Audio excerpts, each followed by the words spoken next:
আন্তর্জাতিক অপরাধ ট্রাইব্যুনালের তদন্ত শুরু।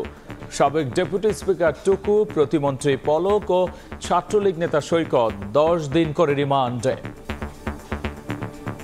সাবেক প্রধানমন্ত্রী শেখ হাসিনা, তার মন্ত্রী পরিষদের কয়েকজন সদস্য, পুলিশ, র্যাব এর ঊর্ধ্বতন কর্মকর্তা এবং সংগঠন হিসাবে বাংলাদেশ আওয়ামী লীগ এবং তার অঙ্গ সংগঠনকে এখানে আসামি করা হয়েছে। তদন্ত কর্মকর্তা এই মামলার দায়িত্বভার গ্রহণ করেই তদন্ত কার্যক্রম শুরু করে দিয়েছে। আদালত বিবেচনা করে তাদেরকে 10 দিনের রিমান্ড চাইছে, 10 দিনের রিমান্ডে।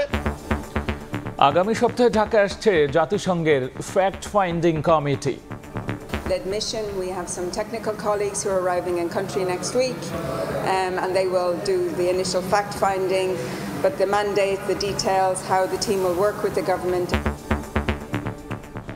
দেখছিলেন প্রধান শিরোনাম। রাতের সময় সঙ্গে আছি আমি গোলাম রাব্বি। এবার অন্যান্য শীর্ষ সংবাদ।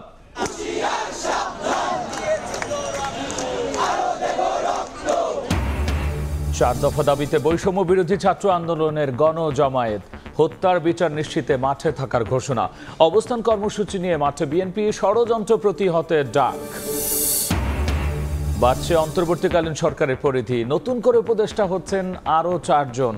কাল বিকেলে বঙ্গভবনে শপথ পাঠ করাবেন রাষ্ট্রপতি।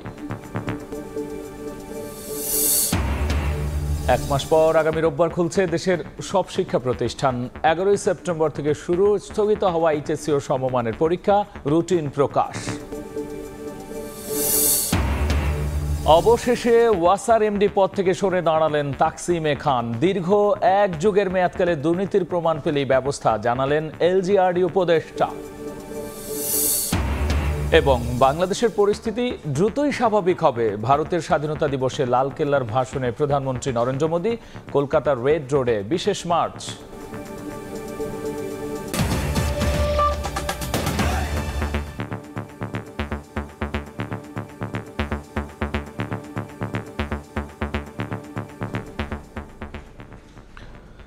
সাবেক প্রধানমন্ত্রী শেখ হাসিনা, ওবায়দুল কাদের সহ 9 জনের বিরুদ্ধে গণহত্যার অভিযোগের তদন্ত শুরু করেছে আন্তর্জাতিক অপরাধ ট্রাইব্যুনালের তদন্ত সংস্থা। হত্যায় জড়িত সংগঠন হিসেবে আওয়ামী লীগ, যুবলীগ, ছাত্রলীগ সহ অঙ্গ সংগঠনেরও বিচার চাওয়া হয়েছে। প্রধানমন্ত্রী সহ 9 জনের বিরুদ্ধে হত্যা ও মানবতাবিরোধী অপরাধের বিচারের জন্য আবেদন জমা পড়েছে আন্তর্জাতিক অপরাধ ট্রাইব্যুনালের তদন্ত সংস্থায়। বৃহস্পতিবার সকালে জানা যায় 15 জুলাই থেকে 5 আগস্ট পর্যন্ত গণহত্যার অভিযোগের তদন্ত শুরু করেছে তদন্ত সংস্থা।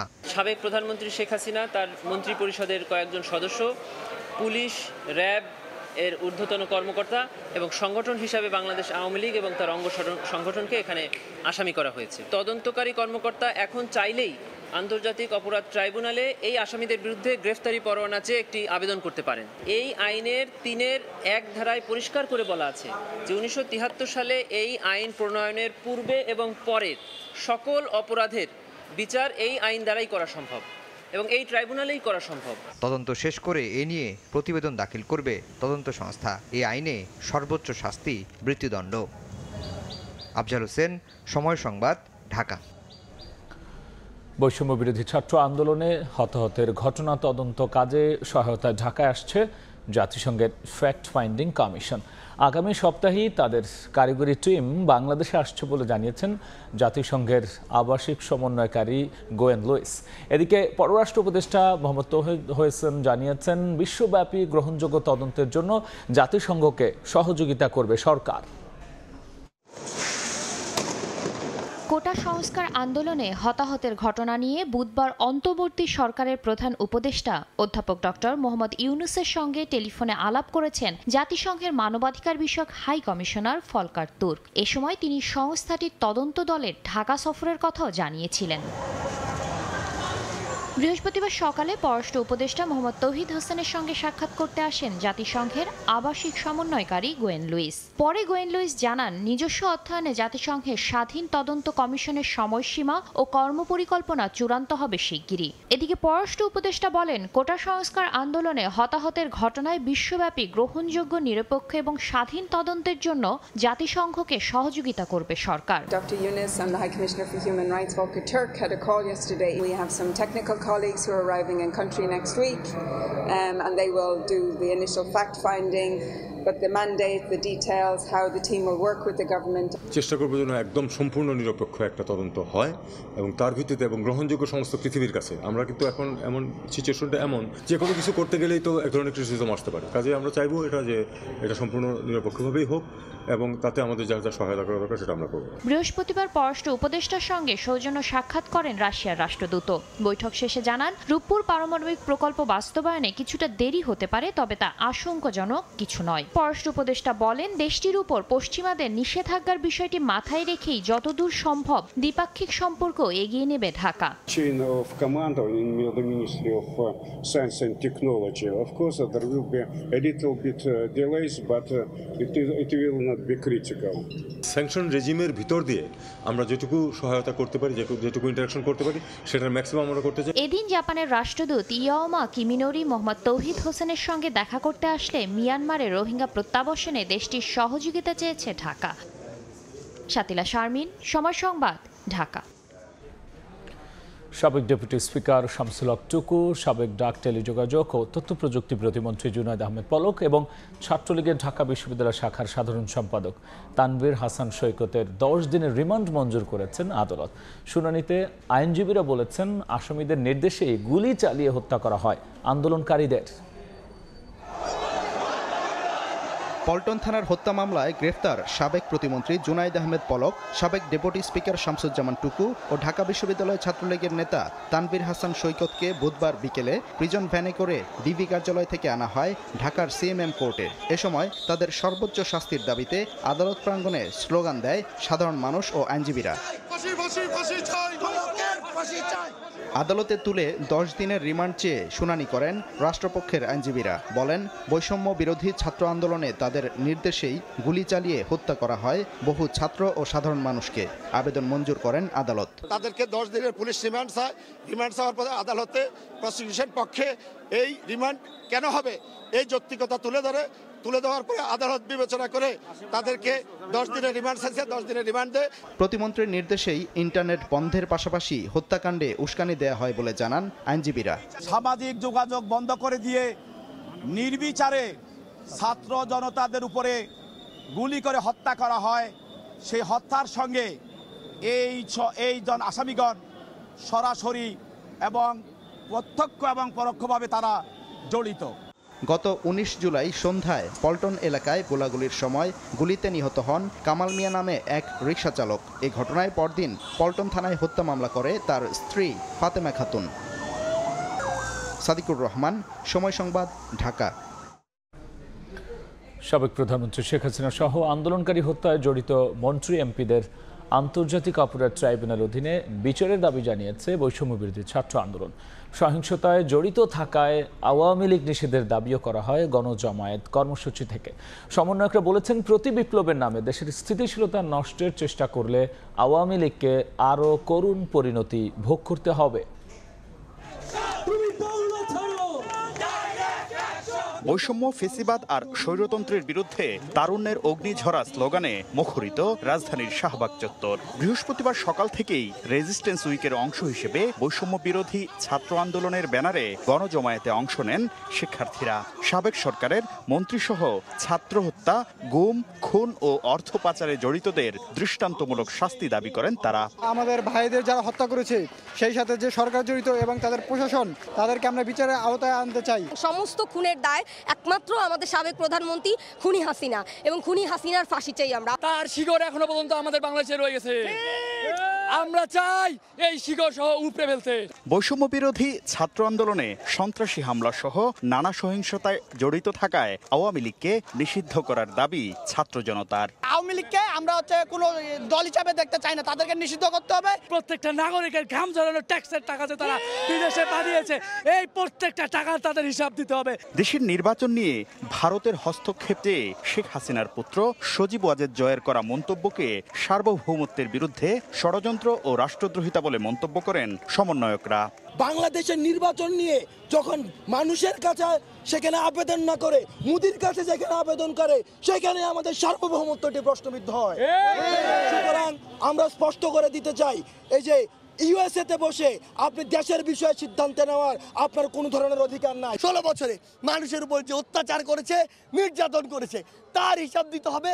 আগে তার জন্য শাস্তি পেতে হবে, তারপর জনগণ নির্ধারণ করবে সে নির্বাচনে দাঁড়াতে পারবে নাকি পারবে না। এদিকে শাহবাগ সহ বিভিন্ন স্থানে নানা সাংস্কৃতিক পরিবেশনা আর প্রতিবাদী গানে কর্মসূচিতে অংশগ্রহণকারীদের উজ্জীবিত করে রাখেন বৈষম্য বিরোধী সাংস্কৃতিক জোটের কর্মীরা। শাকির আহমেদ, সময় সংবাদ, ঢাকা। হিন্দু সম্প্রদায়কে খেপিয়ে তুলে আওয়ামী লীগ দেশকে অস্থিতিশীল করার ষড়যন্ত্র করছে বলে অভিযোগ করেছেন বিএনপির মহাসচিব মির্জা ফখরুল ইসলাম আলমগীর। গুলি চালিয়ে ছাত্র জনতা হত্যার ঘটনায় শেখ হাসিনা সহ তার সহযোগীদের বিচারের দাবিতে নয়াপল্টনে অবস্থান কর্মসূচিতে কথা বলেছেন তিনি। বলেছেন, শেখ হাসিনাকে দেশের মানুষ আর দেখতে চায় না বলেই ধানমন্ডি 32-এ আওয়ামী লীগকে জড়ো হতে দেয়া হয়নি ছাত্র জনতার পক্ষ থেকে। ছাত্র জনতার আন্দোলনে নির্বিচারে গুলি করে হত্যার প্রতিবাদ ও ক্ষমতাচ্যুত শেখ হাসিনার বিচারের দাবিতে দলীয় কার্যালয়ের সামনে অবস্থান কর্মসূচি বিএনপির। বৃহস্পতিবার বিকেল 3টায় শুরু হওয়ার কথা থাকলেও আনুষ্ঠানিকতা শুরু হতে বিকেল 4টা পেরিয়ে যায়।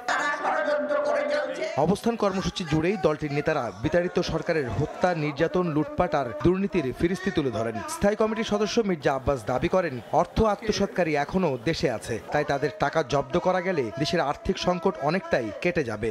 এরা এত টাকা অতি স্বল্প সময়ে বিদেশে পাচার করেছে যা আপনাদের হিসাবের বাইরে। বেছে বেছে দেখে দেখে ওদেরকে ব্যবস্থা করতে হবে। টাকাগুলো আদায় করলে এখন যে বাংলাদেশে যে ক্রাইসিস, টাকার যে সমস্যা, সমস্ত সমস্যার অর্ধেক সমাধান হয়ে যাবে। এই ক্রিমিনালদের বেশিরভাগ এখন দেশে আছে, সবাই পালিয়ে যেতে পারে নাই। বিএনপি মহাসচিব মির্জা ফখরুল ইসলাম আলমগীর দাবি করেন, দেশের মানুষ আর আওয়ামী লীগকে দেখতে চায় না বলেই তারা শোক দিবস পালন করতে পারেনি। ক্ষমতাচ্যুত শেখ হাসিনা আবারও ষড়যন্ত্র করে ভারতের সাহায্যে দেশে ঢোকার চেষ্টা করছে বলেও দাবি তার। তাদের মূল কাণ্ড হচ্ছে ইচ্ছা হচ্ছে দেশে অস্থিতির সৃষ্টি করে আবার যদি ওই ভারতের সাহায্য নিয়ে ঢুকে পড়া যায় তাহলে হয়তো তারা রক্ষা পাবে। 32 নম্বরে গিয়ে ফুল দেবেন, কারো কোনো আপত্তি ছিল না, কিন্তু ছাত্ররা তো হতে দেয়নি, আপনারা তো হতে দেননি। কেন? যে ওই মানুষটাকে আর কেউ দেখতে চায় না, ওই হাসিনার চেহারা তারা আর দেখতে চায় না। চায় আওয়ামী লীগ নেতাকর্মীদের আত্মসমর্পণ করার আহ্বান জানিয়ে বিএনপি মহাসচিব মির্জা ফখরুল হত্যার দায়ে আওয়ামী লীগ ও তাদের নেত্রীর আন্তর্জাতিক আইনে বিচারের দাবি জানান। তাদের আমরা বিচার চাই, বিচার আল্লাহ তাআলা করছে, আরো করবে। ভালো এই সমস্ত ঝগড়া না করে আপনারা আত্মসমর্পণ করেন। যারা এখনো বাইরে আছেন, এদিক ওদিক করছেন, এদের বিচার করতে হবে এবং আজকে এদের বিচার করতে হবে আন্তর্জাতিক মানবাধিকার বিরোধী আইনে, অর্থাৎ এরা ক্রাইম করেছে। আওয়ামী লীগ নেত্রী শেখ হাসিনা ও তাদের দলের নেতাকর্মীদের বিচারের দাবিতে মিরপুর, শহীদ মিনার ও বাইতুল মোকাররম এলাকা সহ বিভিন্ন স্থানে বিক্ষোভ মিছিল ও অবস্থান কর্মসূচি পালন করে ছাত্রদল, যুবদল সহ মহানগর বিএনপি। আহমেদ সালেহীন, সময় সংবাদ, ঢাকা। বাড়ছে অন্তর্বর্তীকালীন সরকারের পরিধি। উপদেষ্টা হিসেবে নতুন করে আরও 4 জন যুক্ত হবেন বলে জানা গেছে। বিকেলে রাষ্ট্রপতির প্রেস উইং জানায়, আগামীকাল বিকেল 4টায় বঙ্গভবনের শপথ পাঠ করাবেন রাষ্ট্রপতি মোহাম্মদ শাহাবুদ্দিন। তবে নতুন উপদেষ্টাদের নাম পরিচয় জানায়নি প্রেস উইং।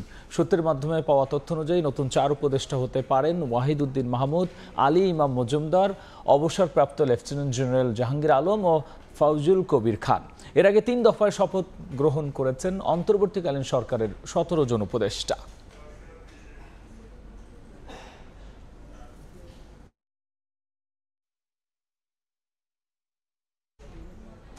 রাতের সময় আরও থাকছে।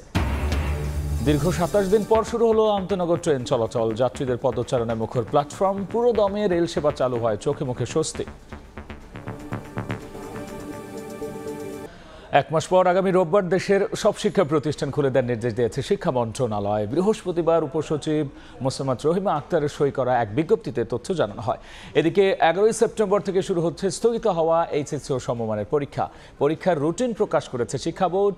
কোটা সংস্কার ও ছাত্র জনতার আন্দোলন চলাকালে শিক্ষার্থীদের নিরাপত্তা বিবেচনায় 17 জুলাই থেকে অনির্দিষ্টকালের জন্য দেশের সব প্রাথমিক বিদ্যালয় বন্ধ ঘোষণা করা হয়।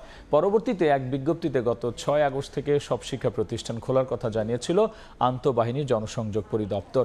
তবে আওয়ামী লীগ সরকারের পতন ও দেশ জুড়ে সৃষ্ট পরিস্থিতিতে বিদ্যালয় খোলা সম্ভব হয়নি।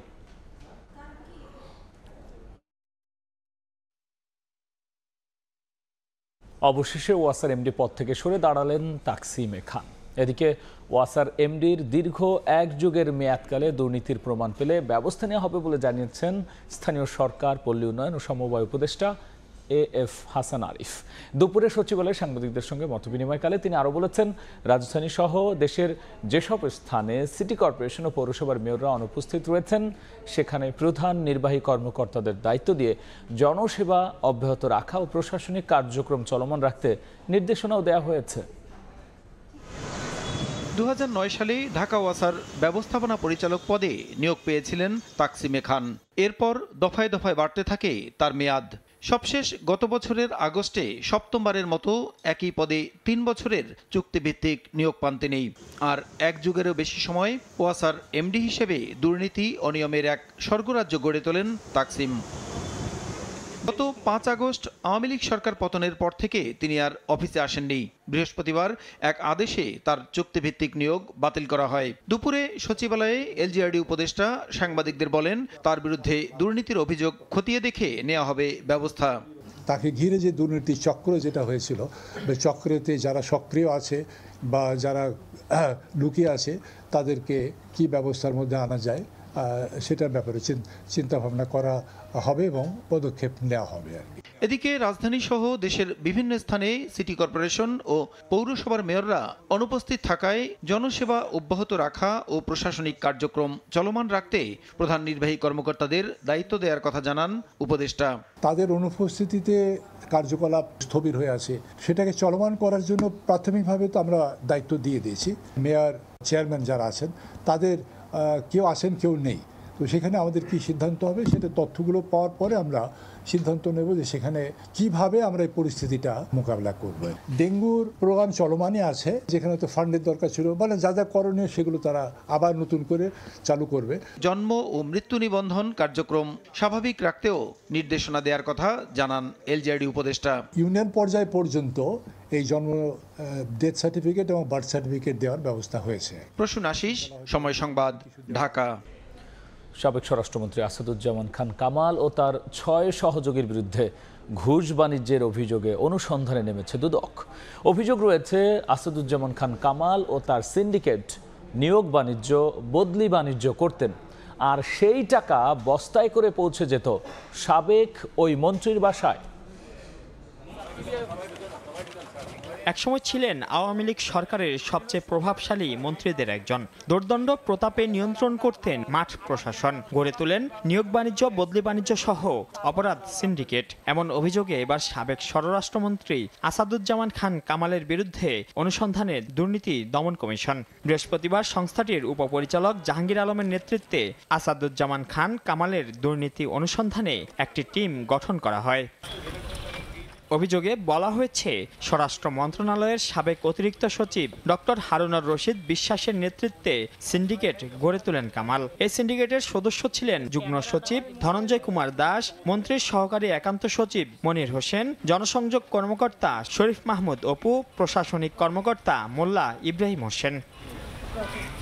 অভিযোগ রয়েছে, এই সিন্ডিকেট জেলায় পুলিশ সুপার নিয়োগে 80 থেকে 2 কোটি টাকা এবং পদায়নে 1 থেকে 3 কোটি টাকা পর্যন্ত নিত। তাদের আশীর্বাদ ছাড়া পুলিশের কেউ কোনো জেলায় বা গুরুত্বপূর্ণ পদে পদায়ন পেতেন না। এছাড়া ফায়ার সার্ভিসের নিয়োগের জন্য জনপ্রতি 8 থেকে 12 লাখ টাকা নিতেন কামাল হারুন সিন্ডিকেট। আর এসব টাকা বস্তায় বা ব্যাগে পৌঁছে যেত আসাদুজ্জামান খান কামালের বাসায়। এই টাকা ঝুঁকি এড়াতে বিদেশে পাচার করা হতো বলেও অভিযোগে উল্লেখ করা হয়। মাইনুল আহসান, সময় সংবাদ, ঢাকা। ভারত সাম্প্রদায়িক উস্কানি দেওয়ার চেষ্টা করছে বলে মন্তব্য করেছেন ইসলামী আন্দোলন বাংলাদেশের সিনিয়র নায়েবে আমির মুফতি সৈয়দ মোহাম্মদ ফয়জুল করিম। বিকেলে রাজধানীর পুরানো পল্টনে প্রধান কার্যালয়ে বাংলাদেশ জাতীয় হিন্দু মহাজোটের সঙ্গে মতবিনিময় সভায় এমন মন্তব্য করেছেন তিনি বলেছেন, পরাজিত শক্তি সনাতন ধর্মাবলম্বীদের ঢাল হিসেবে ব্যবহার করে দেশে অস্থিতিশীল পরিস্থিতি সৃষ্টির পায়তারা করছে। সব ধর্মের মানুষ এক হয়ে দেশকে এগিয়ে নিয়ে যেতে হবে। ইসলামী আন্দোলন বাংলাদেশ সব জাতিগোষ্ঠীর পাশে থাকবে বলেও জানান তিনি। এ সময় বাংলাদেশ জাতীয় হিন্দু মহাজোটের সভাপতি ইসলামী আন্দোলন বাংলাদেশ নায়েবে আমিরের বক্তব্যকে সমর্থন জানিয়ে সংখ্যালঘু আইন ও নির্বাচন ব্যবস্থার সংস্কারের দাবি তোলেন।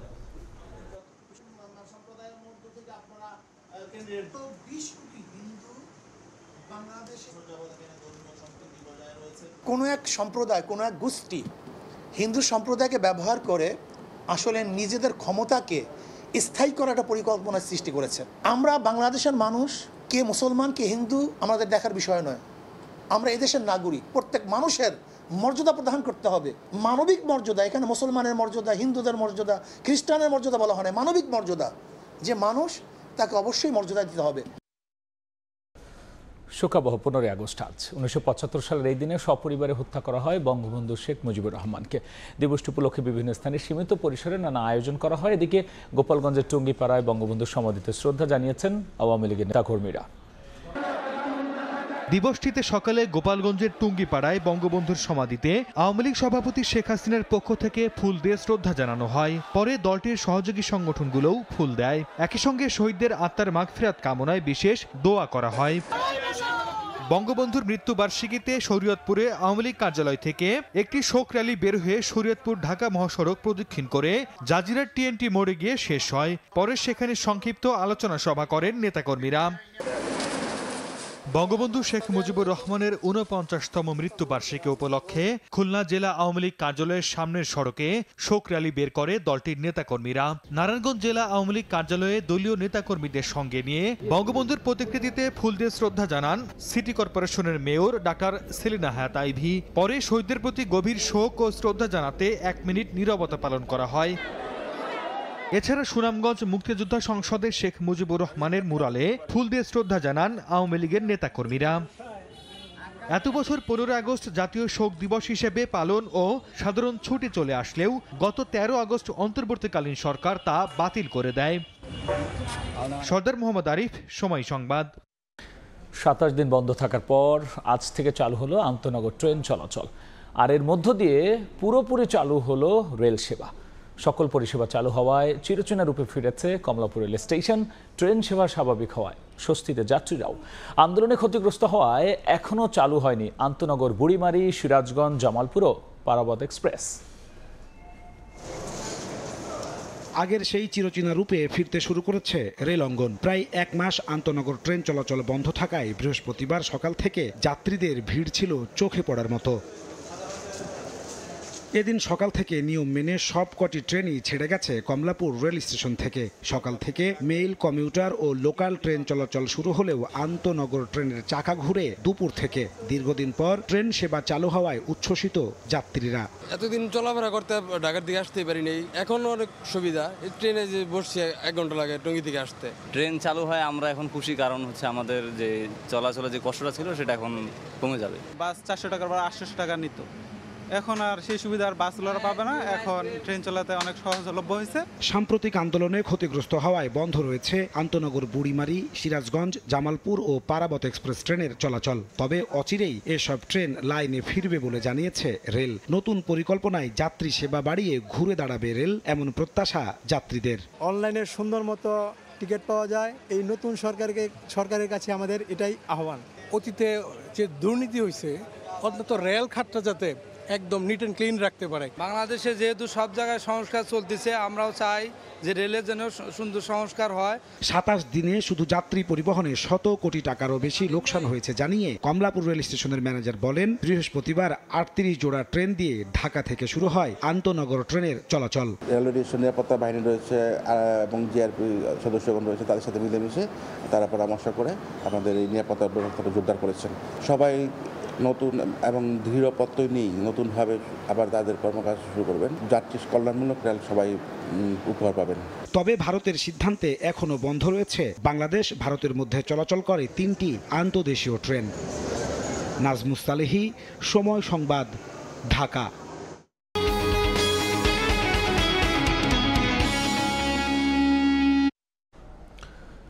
ভোক্তারা যেভাবে চাইবে বাজার সেভাবেই চলবে। ক্রেতাকে জিম্মি করা সিন্ডিকেট দূর করতে বাজারে বাজারে এমন প্রচারণায় চালাচ্ছে জাতীয় ভোক্তা অধিকার সংরক্ষণ অধিদপ্তর। ক্রেতারা বলছেন, নিজেরা সচেতন হলে অনেকটাই স্বস্তি ফিরবে নিত্যপণ্যের বাজারে। রাজধানীর বাজার তদারকিতে জাতীয় ভোক্তা অধিকার সংরক্ষণ অধিদপ্তরের কর্মকর্তা একই সঙ্গে করছেন তদারকি ও বাড়াচ্ছেন জনসচেতনতা। এক দোকানে মিলল মেয়াদ উত্তীর্ণ কেক রুটি, অন্য বেকারিতে পাওয়া গেল না মানসম্পন্ন পণ্যের নিশ্চয়তা দেয়া বিএসটিআই এর সনদ। একজন পার পেলেন সতর্কতায়, আরেকজন গুনলেন ৫,০০০ টাকা জরিমানা। এমন অভিযানের দরকার আছে বলে মনে করেন দোকানিরা। ছাত্ররা বলছে যে বেশি দামে বেচতে পারবেন না, সীমিত লাভে মাল বেচবেন। লাইসেন্স সবই আছে, শুধু বিএসটি একটু ঝামেলা, এটা করলে ওকে। এই অভিযানগুলো দরকার আছে এবং চেক করাটা দরকার আছে, এটা আমরাও চাই।